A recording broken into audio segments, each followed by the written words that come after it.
So, did you figure out how to do it on the calculator? So, you're going to stat tests. You're going to look for t interval, which is number 8. Now, since you currently have problem 13 in your calculator, or I will assume that you do, it's going to prompt you with whether you want to put in data or stats. If you have the data like we currently do, we're going to select data, which is located in list 1. The frequency you'll keep at 1, and the confidence interval we were creating was 95%. And so I want you to actually go back and do all of this.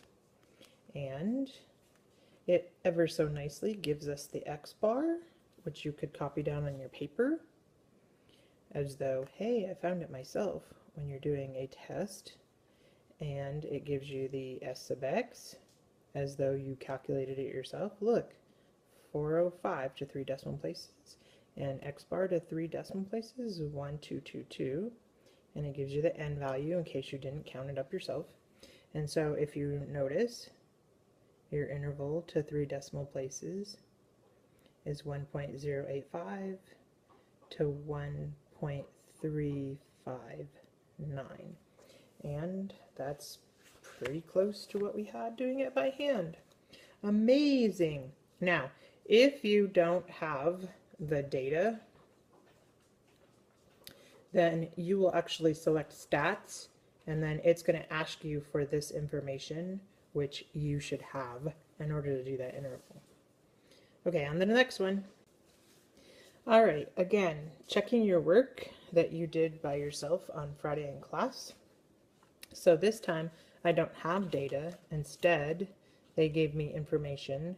I do note random sample as I'm reading. These are the types of things I underline or circle. And I note that N is 250. That's good because that means it'll be normal by central limit theorem. I know the sample mean, so that is my X bar. And I know the sample standard deviation, so that's my S sub X. So it looks like I'm going to have everything I need. So of course, I'm first going to check the conditions before I can create my interval. I must check the conditions. And so SRS, well, it stated random sample. We will assume that the population is greater than or equal to 10 times 250. Seems like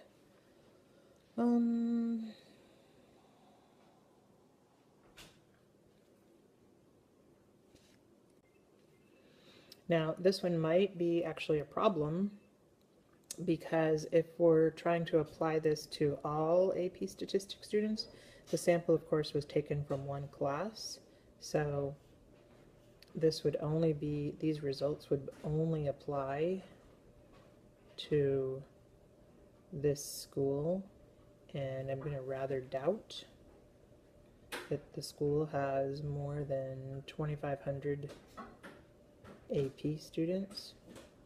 So this could be a problem, and we would want to state that.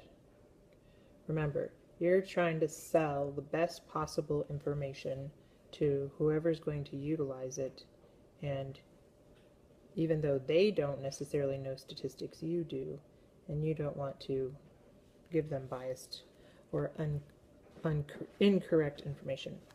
Okay, and then the last is by central limit theorem. Since 250 is greater than or equal to 30, we can assume it's normal. So moving on to calculate the interval,